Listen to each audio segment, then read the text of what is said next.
Es una bendición, pues siempre, ¿verdad? Mirar que Dios nos da la oportunidad de concluir una etapa más. A veces evaluamos nuestra vida de acuerdo a nuestros cumpleaños, ¿verdad? Como que viene la fecha de nuestro cumpleaños y evaluamos cómo me fue este año. O también cuando termina el año y tenemos una nueva oportunidad. Y pues bueno, pues es época, como ya lo hemos dicho hasta el cansancio, pues época de reflexionar, es época de estar en familia, de estar pues convirtándonos, ¿verdad?, a lo que Dios nos ha permitido también acercarnos. Por alguna razón Dios te trajo a la iglesia. No eres una casualidad. Yo no sé si usted ha escuchado esta palabra, pero yo he escuchado últimamente que dice, no es casualidad, es diosalidad, algo así. Diosidencias, ándeles, no hay coincidencias, son diosidencias, es exactamente. Sí, exactamente, o sea que no hay una coincidencia, sino que todo es con el plan perfecto y divino de Dios. Amén. ¿Verdad? No estás en una coincidencia, estás en una diosidencia, ¿verdad? Entonces, es una oportunidad muy especial. Él nos trajo aquí, hermano, para conocernos, para estar juntos, para caminar juntos, para avanzar juntos, ¿verdad? Dios creó la iglesia, hermano, ¿sí sabías eso? La iglesia es el diseño de Dios en su corazón. Amén. Si Él quisiera que fuéramos llaneros solitarios, pues así nos hubiera dejado, ¿no? Pues tú cree lo que quieras y haz lo que quieras. No, Él creó la iglesia para que en la iglesia aprendiéramos a caminar juntos, en las buenas, como escuchamos, y en las malas, ¿verdad? Entonces, 2025, lo dije también el miércoles, pues es otro cuarto de siglo, hermano. Aleluya. ¿Cuánto le dan gracias a Dios por este cuarto de siglo que nos permitió vivir, ¿verdad? Del 2000 al 2025 son 25 añitos que dices, gloria a Dios. Amén. Y pues disfrútalos y también esta siguiente etapa que viene, entra el 2026, con sus pruebas, con sus luchas. Nunca sabemos qué puede ocurrir, qué puede suceder, pero al final de cuentas tenemos que estar siempre agradeciéndole a Dios por el privilegio de estar vivos. Amén. Y de que nos dio la oportunidad de conocerle y de saber que Él es nuestro Señor y Salvador. Amén. Gloria a Dios. Hoy los esperamos a las 4 de la tarde. Amén. Ya te invitó la hermana Ángeles, ya te invitó la pastora. Ahora yo te invito, vente a las 4 de la tarde. Vamos a tener una convivencia. Esta vez no hicimos una cena de gala como lo hemos hecho en otros años. Hoy decidimos hacer una convivencia un tanto más relajadita. Vamos a tener algunos juegos, algunas actividades. No va a ser muy largo, pero queremos convivir los unos con los otros, ¿verdad? Pasar un buen tiempo en familia. Amén. Ese es el motivo que tenemos en esta mañana. Amén. Y pues bueno, pues también quiero completar, ¿verdad? La semana pasada tuvimos un invitado muy importante, ¿verdad? Dios nos permitió tener invitados desde Tijuana y pasamos muy buen tiempo juntos. Y pues bueno, estamos cerrando y también concluimos con esta mañana con el tema que hemos tenido desde hace ya unas semanas atrás. El título del mensaje, del pesebre a la cruz. Amén. Aunque ya pasó Navidad, pero como hemos dicho, pues bueno, nosotros no nos regimos por el calendario. No estoy fuera de lugar, ¿verdad que sí? No estoy fuera de lugar al compartir hoy del pesebre a la cruz, porque de hecho ya es el fin de la serie y vamos a comenzar haciendo una oración. Señor, te damos gracias, Dios, por tu bendición y gracias por tu misericordia. Gracias, Señor, por este año tan especial que nos has permitido vivir. Ha habido tantas pruebas, ha habido tantos momentos de dificultad, Señor, ha habido situaciones, pero también, Señor, nos has dado la victoria porque aquí estamos, Dios. Nos has dado el privilegio, la bendición, Señor, de cantar victoria en tu nombre, Señor, porque tú sigues siendo nuestro Dios, nuestro Señor y nuestro sanador. Gracias por todo lo que obtuvimos y por lo que perdimos en el camino, Señor. Gracias por lo que nos diste y por lo que todavía no nos has dado. Señor, gracias Dios porque tenemos gente importante y valiosa a nuestro alrededor. Gracias por aquellos que nos aman y también por aquellos que no nos aman del todo, Señor. Sabemos, Señor, que es parte de este tiempo y también, Señor, que usted nos siga cubriendo con su presencia y nos siga cubriendo con su gracia. En el nombre de nuestro Señor Jesucristo, bendito Señor. Amén. Y amén. Gloria a Dios. Amén. ¿Por qué no abre su Biblia en el Evangelio de San Juan? Por favor.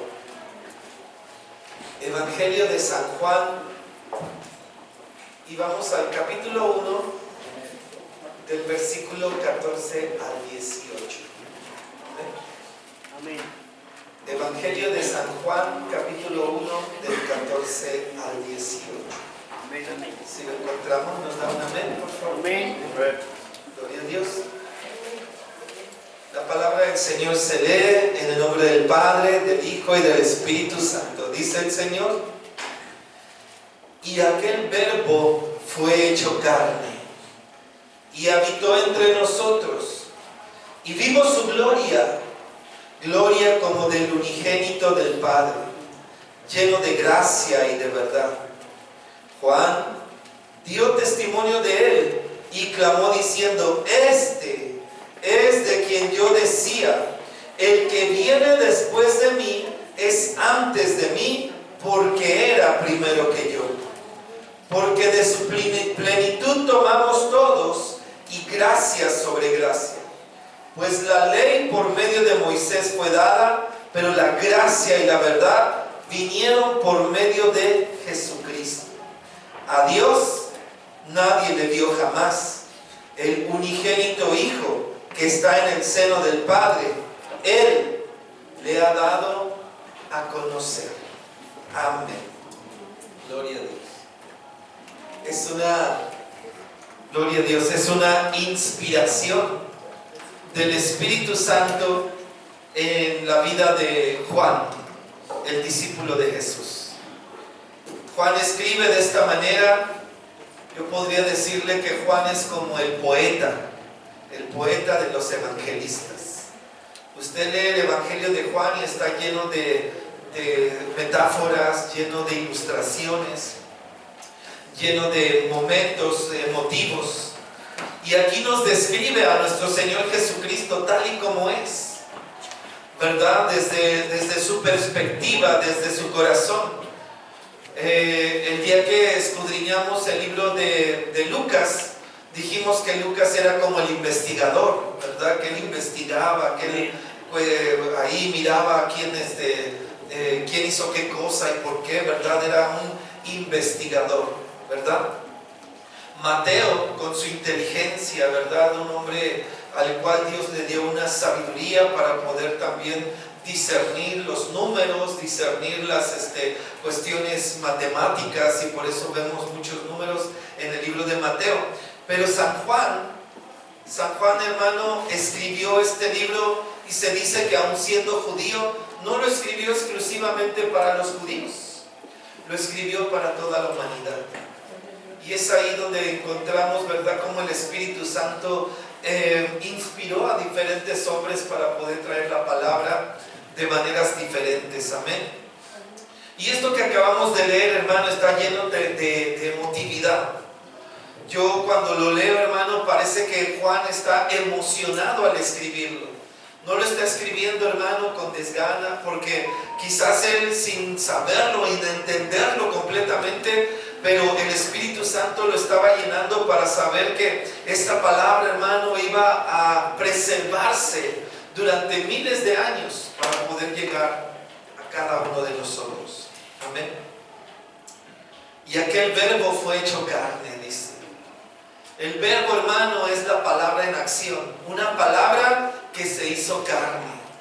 ¿Cómo es eso, hermano? Es el milagro poderoso de Dios, hermano, moviéndose en una manera sobrenatural, tomando, hermano, ese control espiritual, emocional, de poder, de autoridad, de poder cubrir, hermano, una palabra con carne, la carne de Jesús, de ese ser divino que vino a la tierra, hermano, siendo un ser celestial, se hizo terrenal. Siendo un ser divino, se hizo como nosotros, hermano. A Él es en el que nosotros debemos de confiar. En Él es en que nosotros debemos de creer, hermano. Dice la palabra que el Verbo fue hecho carne y habitó entre nosotros. Juan convivió con Él, Juan comió con Él, Juan durmió con Él. Es más, la palabra dice que este hombre, Juan, que está escribiendo esto, es el mismo que se dormía en el pecho del Señor. Imagínate nada más la intimidad, el amor, lo que sería escuchar el corazón de Jesús.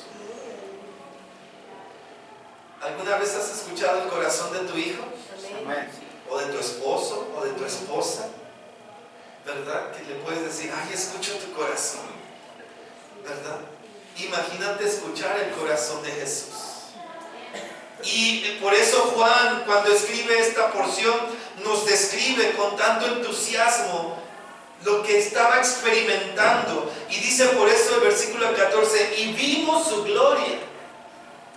Él lo puede decir como testigo. Tú y yo creemos, hermano, por gente que lo vio y testificó. ¿Sabes por qué la gente cree? Por el testimonio. Y el testimonio no es, lo he repetido muchas veces en esta iglesia, el testimonio no es lo que yo me pueda parar a decir aquí, sino lo que yo hago diariamente en mi vida cotidiana. ¿Verdad? Cuando estás en casa, das testimonio. Aleluya. Cuando vas a la posada, aleluya, das testimonio. Cuando vas a la reunión familiar, das testimonio. El testimonio es el que impacta las vidas de las personas. No lo que tú puedas decir elocuentemente con un micrófono en la mano. Con el micrófono en la mano podemos decir palabras muy elocuentes, hermano, pero testimonio no es lo que yo diga, sino lo que yo soy en realidad. Por eso Juan está diciendo, y vimos su gloria. Él testifica claramente de que él vio la gloria del Señor, la gloria de Dios. Dice, gloria como del unigénito del Padre, lleno de gracia y de verdad. Dice el 15, Juan dio testimonio de él. Aquí se refiere a Juan el Bautista, Juan el escritor, Juan el apóstol, Juan el discípulo. Bueno, ya no te hago más bolas. ¿Cuántos Juanes? El discípulo, el apóstol, el escritor, el evangelista son el mismo. Pero Juan el Bautista es el primo de Jesús, el que lo bautizó en el río Jordán. Amén. Y aquí cuando dice Juan dio testimonio de él, se refiere, Juan el escritor se refiere a Juan el Bautista. Y le dice, Juan dio testimonio de él y clamó diciendo, ¿puedes notar lo emocionado que está Juan? ¿O nomás era él, hermano? Yo no sé si usted lo puede percibir. Dice, Juan dio testimonio de él y clamó diciendo, imagínate escribiendo esto, es de quien yo decía, el que viene después de mí es antes de mí, porque era primero que yo. Amén. Imagínate lo que Juan, el discípulo, vio en Juan el Bautista, cuando Juan el Bautista miró a Jesús y dijo, este es del quien yo les hablaba. Yo no sé si te ha pasado, pero es como cuando alguien llega y mira quién llegó. ¿Verdad que sí? Amén. Dichosos los ojos. Aleluya. ¿Verdad? Qué bueno que llegaste, qué bien que estás aquí. Imagínate a Juan el Bautista diciendo, este es de quien yo les decía.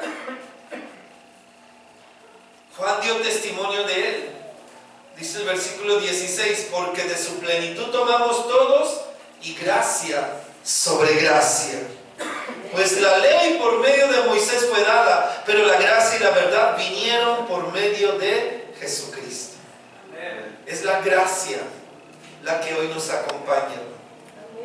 ¿Cuántos dicen amén?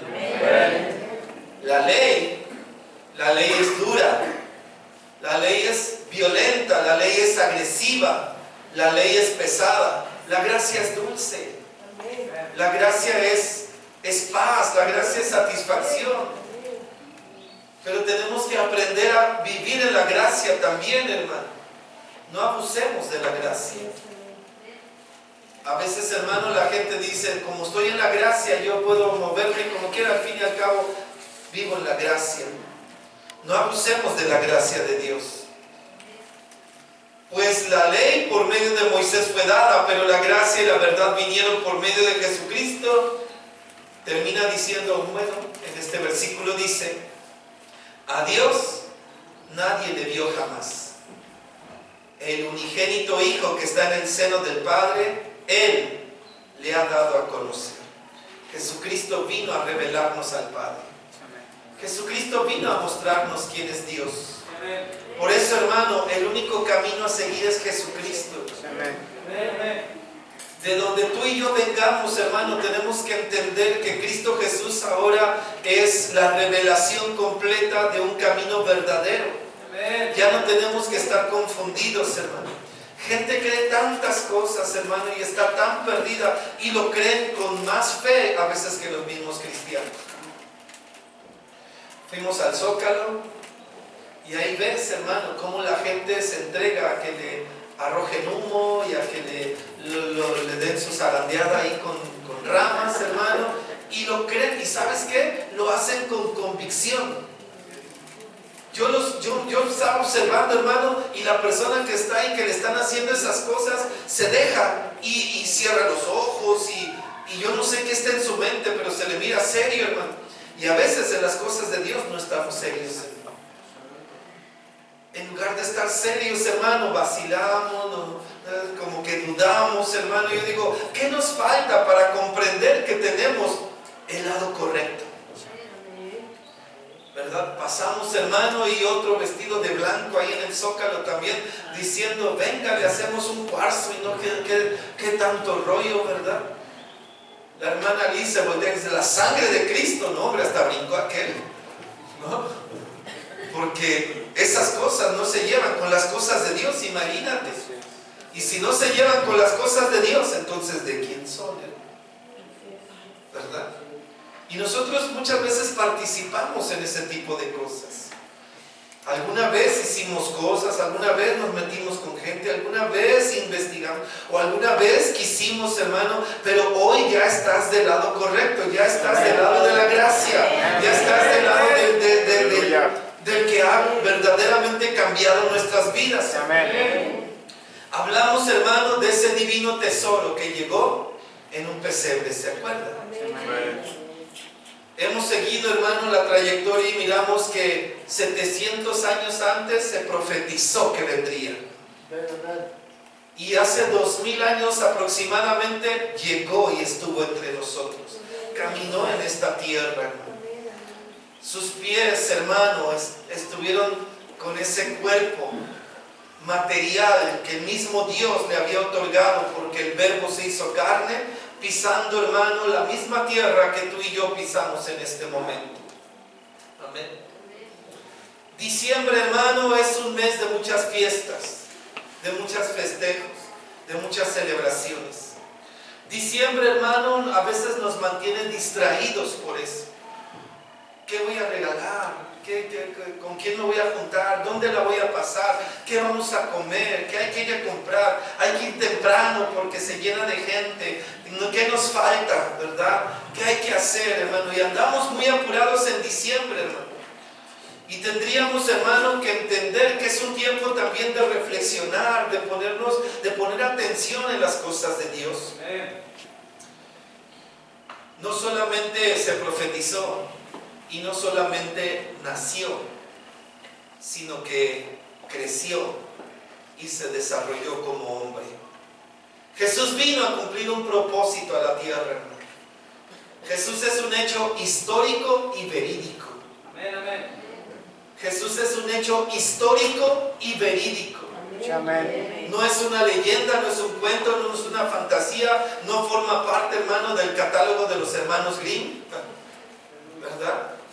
No forma parte, hermano, de los cuentos que nos contaron de niños, no. Es un hecho histórico y verídico a tal grado, hermano, que mucha gente, hermano, que se ha resistido y que han hecho todo por impedir que el evangelio se propague, 2000 años después sigue vigente.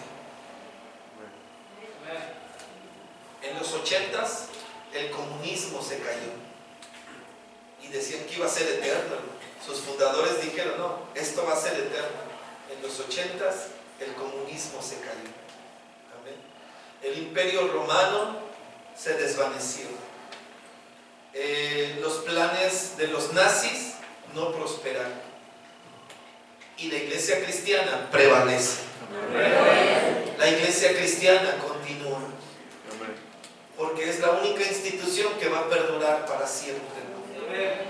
Miraremos, hermano, mira, yo me acuerdo de niño, había empresas que hoy en día ya ni existen, ¿verdad? Y parecían que como eran empresarios, tú decías, no, pues tienen dinero. El dinero se va, la gente se acaba, los proyectos se terminan, pero la iglesia prevalece para siempre. Sí, amén. Amén. Cristo Jesús fue profetizado. Cristo Jesús nació y Cristo Jesús creció y se desarrolló. Estamos concluyendo en esta mañana el tema del pesebre a la cruz.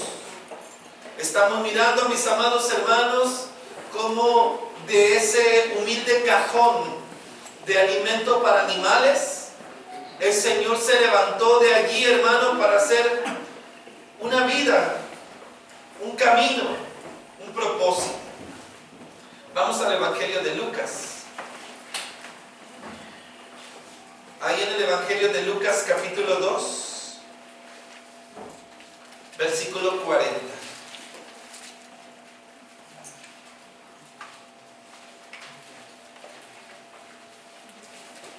Vamos a leer 39 y 40. Amén. Dice la palabra del Señor en Lucas 2, 39 y 40. Dice el Señor: después de haber cumplido con todo lo prescrito en la ley del Señor, volvieron a Galilea, a su ciudad de Nazaret. Versículo 40. Y el niño crecía y se fortalecía y se llenaba de sabiduría, y la gracia de Dios era sobre él. Amén. ¿De qué niño está hablando? De Jesús. Y este tipo de escritura, hermano, nos muestra cómo Jesús fue un niño, valga la expresión, un niño normal, valga la expresión. Sabemos que es Dios, sabemos que es el Hijo de Dios, pero Él vivió una infancia normal. Por eso nos dice aquí, el niño crecía y se fortalecía y se llenaba de sabiduría, y la gracia de Dios era sobre él. Amén. Qué curioso que la Biblia nos dé un versículo como este.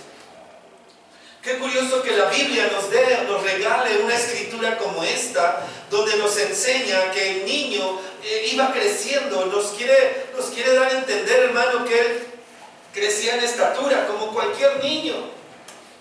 Que él, hermano, estaba creciendo en fuerza física como cualquier niño. Y también nos dice en sabiduría y en gracia, ¿verdad? Por ahí últimamente se difundió que se hizo una película blasfema, ¿verdad? Donde muestran al niño Jesús haciendo como milagros de niño, pero a veces hasta milagros incorrectos, valga la expresión, como haciendo cosas incorrectas, como si Jesús abusara de su condición de ser Dios para lastimar a otras personas. Esa es una película blasfema. De pronto va a aparecer por ahí. Sabemos que hasta premios les van a dar, ¿verdad que sí? Pero nosotros tenemos que saber cuál es la verdad. Y la verdad, hermano, es que Jesús fue un niño sano, un niño que vivió una niñez, una infancia, pues que la Biblia misma no nos da muchos elementos. Yo sé que por ahí también hay muchas versiones, ¿verdad? Y muchos que dicen, ¿verdad?, que en su infancia, en su juventud, en su adolescencia, Jesús fue a Egipto, ¿verdad? Y que allá todo lo que vino a hacer a Jerusalén lo aprendió de los egipcios, ¿verdad? Que todo eso lo aprendió allá. Mentira, hermano. Aquí vemos, hermano, que Jesús es Dios. Y siendo Dios, hermano, Él simplemente, hermano, esperó su tiempo, esperó su momento. Siendo niño, Él caminó como un niño común. Ya miramos la historia también de la familia y miramos, ¿verdad?, que tuvieron más hijos, ¿verdad que sí? De acuerdo a la palabra de Dios, la Biblia nos enseña que José y María tuvieron más hijos. De José ya no nos dice más. Quizás José murió en un momento dado, pero María quedó con sus hijos, entre ellos Jesús. Jesús tenía sus hermanos. Es decir, pues yo me imagino, hermano, una familia tradicional, una familia común, valga la expresión. Una familia común donde ellos, ¿verdad?, caminaban como una familia normal, pero Jesús estaba simplemente esperando su tiempo. Por eso la Escritura dice, y el niño crecía y se fortalecía y se llenaba de sabiduría y la gracia de Dios era sobre él. Eso viene muy importante, de que la gracia de Dios estaba con él. Desde el principio nos dimos cuenta de eso. Amén. Luego Lucas 2:41, ahí adelantito, es de las pocas escrituras que nos mencionan a Jesús siendo niño. Amén. Dice el 41, iban sus padres todos los años a Jerusalén en la fiesta de la Pascua. Ahí es un indicativo nuevamente de que era una familia tradicional, una familia común. Los padres iban todos los años de Galilea a Jerusalén a la fiesta de la Pascua. Versículo 42. Y cuando tuvo 12 años, subieron a Jerusalén conforme a la costumbre de la fiesta. Al regresar ellos, acabada la fiesta, se quedó el niño Jesús en Jerusalén sin que lo supiesen José y su madre. Y pensando que estaba entre la compañía, anduvieron camino de un día y le buscaban entre los parientes y los conocidos. Pero como no le hallaron, volvieron a Jerusalén buscándole. Y aconteció que 3 días después le hallaron en el templo, sentado en medio de los doctores de la ley, oyéndoles y preguntándoles. Y todos los que le oían se maravillaban de su inteligencia y de sus respuestas. Cuando le vieron, se sorprendieron y le dijo su madre, hijo, ¿por qué nos has hecho así? He aquí tu padre y yo te hemos buscado con angustia. Entonces él les dijo, ¿por qué me buscabas? ¿No sabes que en los negocios de mi padre me es necesario estar? Mas ellos no entendieron las palabras que les habló. Y descendió con ellos y volvió a Nazaret y estaba sujeto a ellos. Y su madre guardaba todas estas cosas en su corazón. Y Jesús nuevamente crecía en sabiduría y en estatura y en gracia para con Dios y con los hombres. Qué historia tan bonita, ¿no? ¿Tú te perdiste alguna vez de niño? A ver, levante su mano que se perdió alguna vez de niño. ¿Y a qué te encontraron ahí, de cierto? Yo también me perdí alguna vez de niño, ¿verdad? Me tocó también aquello de que te pierdes, hermano, y yo no sé cómo lo hayas vivido tú, pero para mí fue como que se me iba el mundo, ¿verdad? Que de pronto volteas y ¿dónde está, verdad? No se encontraron y por eso estamos aquí. Pero mira, la experiencia a los 12 años de edad, estamos hablando quizás no era un niño, era un adolescente. Tú puedes mirar niños de 12 años y pues bueno, ya no es como un niñito de 5 años o 4 años que se llegan a extraviar, ¿verdad? De 12 años, y lo que pasaba en aquel tiempo, hermano, es que las familias completas se movían de Galilea hasta Jerusalén. Por eso dice ahí, habla de la palabra compañía, porque era como una compañía de gente que iba, ¿verdad? Como mucha gente que iba caminando y todos se conocían, por eso era así. Se conocían, iban los vecinos, la familia, los tíos, las tías, todos iban para Jerusalén. Iban a la fiesta. Y cuando terminó la fiesta, dice, ellos se regresaron y pues se confiaban porque pues ya el niño era un adolescente, Jesús era un adolescente, perdón. Entonces ya venían caminando y camino de un día, o sea, 24 horas después, de pronto ¿Y el niño? 24 horas después. Tal era la confianza que se tenía en aquel tiempo, de que dices, pues aquí no pasa nada, ¿verdad? Pero de pronto oye Jesús, y de pronto empezaron, dice, a preguntar entre la gente, ¿no has visto a Jesús? Y todo el mundo lo conocía, porque así es. Usted sabe, si usted ha vivido o conoce gente de pueblo, ¿verdad? Usted sabe que en el pueblo todos se conocen, ¿verdad que sí? Ah, es el hijo de Doña María. Ah, sí, es el hijo de... Todos se conocen.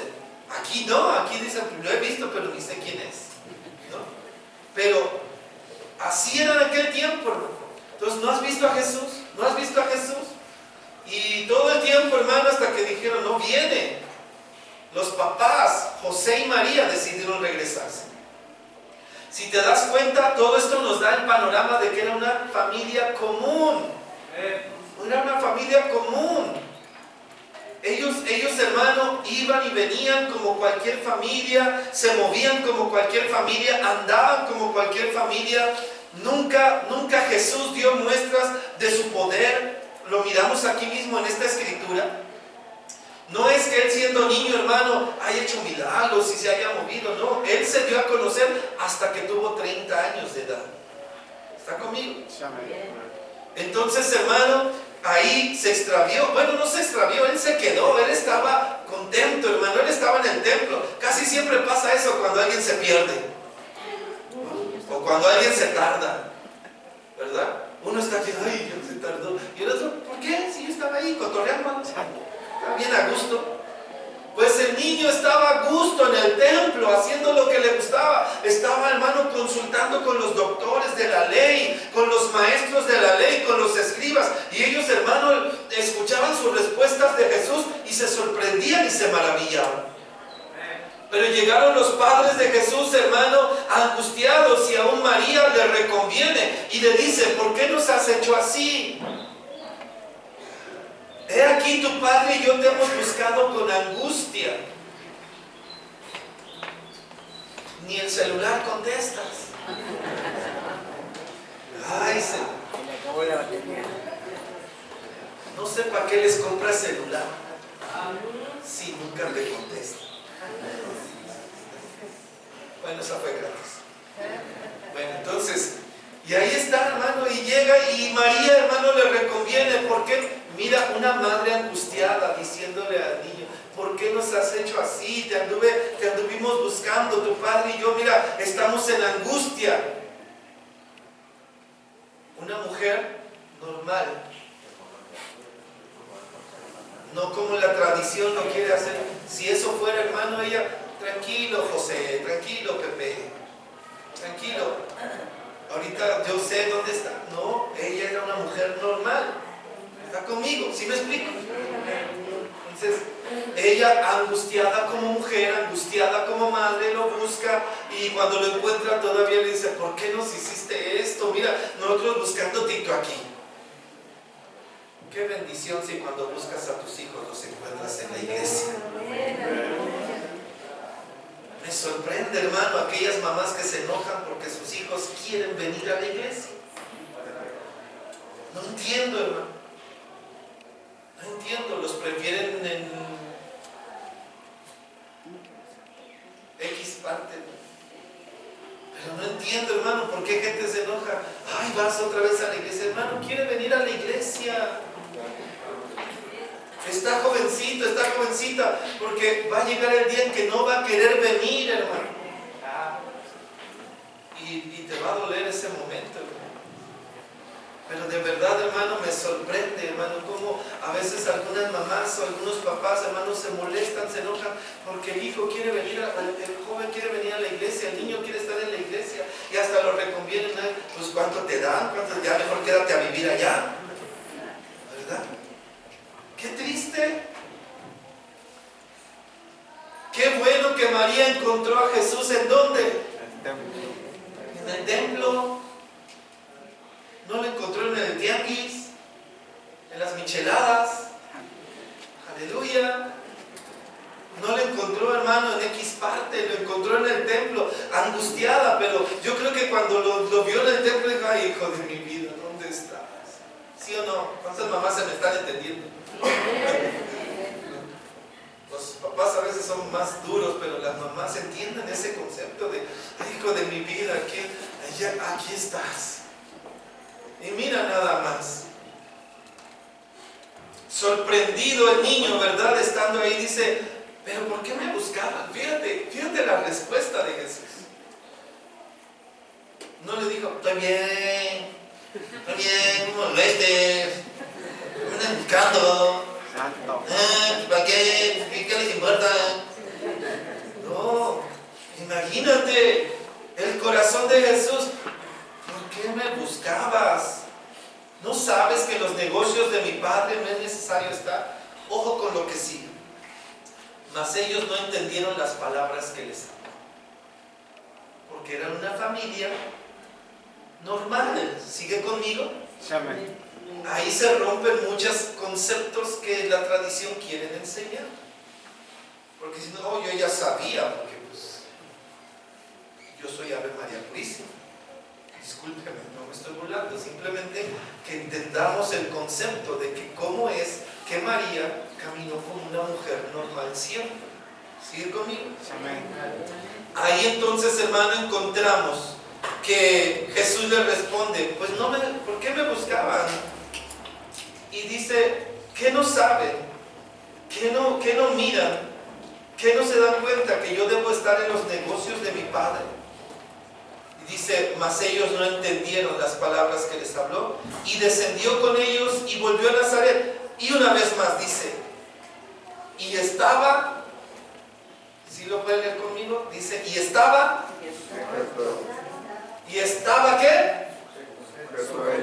Sujeto a ellos. Pensé que le estaban poniendo aquí. Con razón no me contesta. Y estaba sujeto a ellos. ¿Qué significa que Jesús estaba sujeto a ellos? Que Él, siendo Jesús, siendo Dios, siendo el Hijo de Dios, sabiendo quién era Él, hermano, Él se sujetó a sus papás. Es decir, estar sujeto, hermano, es estar en obediencia, sabiendo que José y María en ese momento están cumpliendo un papel de ser sus papás. ¿Está conmigo? No se les cuadraba, si yo ya soy Dios. Como tú comprenderás, ¿verdad? Hay hijos que luego se les cuadran a los papás, ¿verdad? Que si yo soy aquel, si yo ya me la sé, ya te la sabe. Un burrote estrellándose a cada rato, ¿verdad? Pero ya se la sabe. Cuando regrese Chimuelo, ya me la sé. Ya nos vieron. Porque sí, hermano, Jesús estaba sujeto a sus papás. Nunca se les cuadró diciendo, yo soy, no se les olvide quién soy yo. No se les olvide que yo soy Dios. No, se sujetó a sus papás. Qué ejemplo de obediencia. Qué ejemplo para nosotros como padres y como hijos, hermano, que tenemos que saber que crezcamos hasta donde crezcamos, siempre la figura de los padres es importante.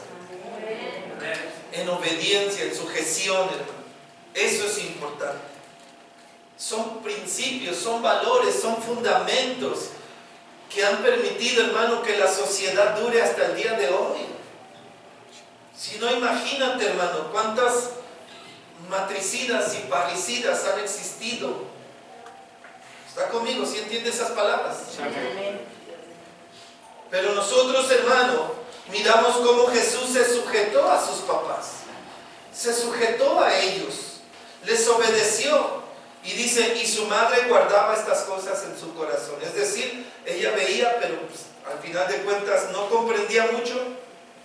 Termina diciendo, y Jesús crecía en sabiduría, una vez más, y en estatura, y en gracia para con Dios y los hombres. Es decir, creció de una manera tradicional, de una manera normal. Ya estoy concluyendo, porque algo que se nos ha expuesto también, hermano, es que Jesús tuvo una profesión o un trabajo. ¿Cuál era? Gloria a Dios. Eso es lo que todos hemos sabido. ¿Y por qué? Pues porque viene la palabra también. Marcos capítulo 6, versículo 3.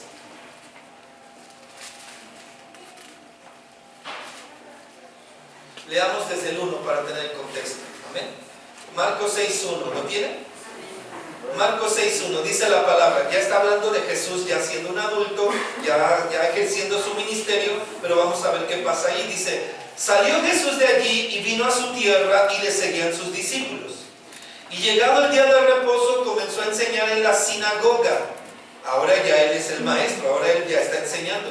Y muchos oyéndole se admiraban y decían, fíjate lo que decía la gente, ¿de dónde tiene estas cosas? ¿Y qué sabiduría es esta que le es dada? Y estos milagros que por sus manos son hechas. Versículo 3. ¿No es este el carpintero, hijo de María, hermano de Jacobo, de José, de Judas y de Simón? Ahí hasta nombra a sus hermanos. Lo voy a repetir. ¿No es este el carpintero, hijo de María, hermano de Jacobo, de José, de Judas y de Simón? ¿No están también aquí con nosotros sus hermanas? Y se escandalizaban de él. Híjole, este versículo, hermano, nos acaba ahorita de mostrar algo muy importante. Jesús era carpintero, era hijo de María, sus hermanos eran Jacobo, José, Judas y Simón, y también tenía hermanas. Pero se dice entonces que Jesús era carpintero, por esto, porque nos muestra que Jesús es carpintero. Quizás aprendió el oficio de su papá José. Y el tema que hemos compartido durante estas 3 semanas, del pesebre a la cruz. Qué datos tan curiosos. El pesebre de aquel tiempo, hermano, era hecho de madera. Era un cajón de madera, que ya explicamos. Era un cajón de madera donde se echaba la comida de los animales, y ahí es donde comían los animalitos del estómago. La cruz está hecha de madera también. Y qué curioso, ¿verdad?, que nuestro Señor Jesucristo haya decidido, porque al final de cuentas, Él siendo Dios, sabía todo lo que iba a acontecer en su vida, y eligió la profesión de ser carpintero.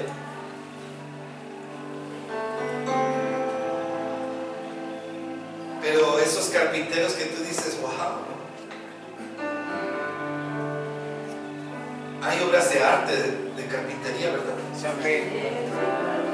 Yo en casa, hermano, pues nomás agarro un palo y le clavo un clavo y ya la hice.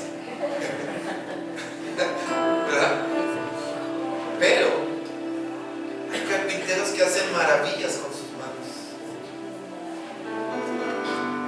Y tengo la certeza de que Jesús era ese tipo de carpintero. De que de donde no hay nada, de pronto diseña y crea algo. Tú eres la madera en sus manos. Tú eres esa madera en sus manos. Y discúlpame cómo lo voy a expresar, no quiero insultar a nadie, pero somos madera bruta. ¿Verdad que sí? Somos madera bruta, sí, la madera tal cual. Pero Jesús viene y Él te empieza a tallar. Este año, ¿cómo nos ha tallado?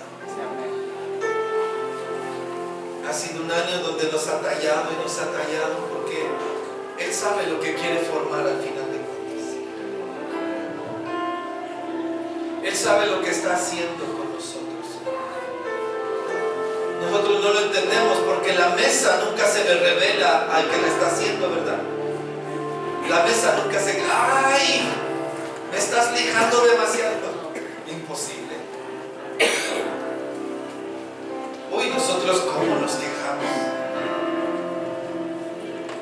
365 días al año. ¿Por qué? ¿Por qué? ¿Por qué? ¿Por qué? Pero el Señor está trabajando. Él es el carpintero, hermano, que del pesebre lleva a la cruz. Esas tablas de madera que se unieron para formar una cruz. ¿Cuántas veces Jesús trabajó con madera? ¿Cuántas veces Jesús trabajando con la madera no imaginaba que serían parte de esas tablas que algún día lo tendrían colgado?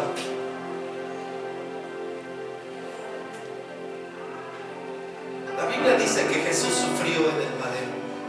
Siendo Dios, se hizo hombre para sentir como tú y como yo sentimos. Y una investigación detallada de la muerte de Jesús es tan impresionante como quedó en la cruz, que lo que tú y yo lleguemos a pasar no se compara en nada con lo que Él experimentó allí. Y ahí estaba, hermano, ahora el cuerpo de Jesús, el creador de todo, Jesucristo nuestro Señor, el que diseñó nuestra vida para ser felices, hermano, ahora cumpliendo el propósito por el cual había nacido. Ya no era, hermano, ese pesebre con paja suave. Ya no era esa caja donde había el calor de los animalitos alrededor y el amor de una madre cobijándolo y cubriéndolo con pañales. Ahora la madera es rasposa, la madera es hostil, la madera está allí lastimando y rasguñando las heridas más profundas. Las costillas estaban a la vista. Había sido desgarrado unas horas antes por aquellos látigos con hueso que le habían levantado la carne completamente de su cuerpo. Deshidratado, con temperatura. Y ese Jesús que sufrió en la cruz ahora está allí para decirnos: estoy aquí para ti. Estoy aquí para ti.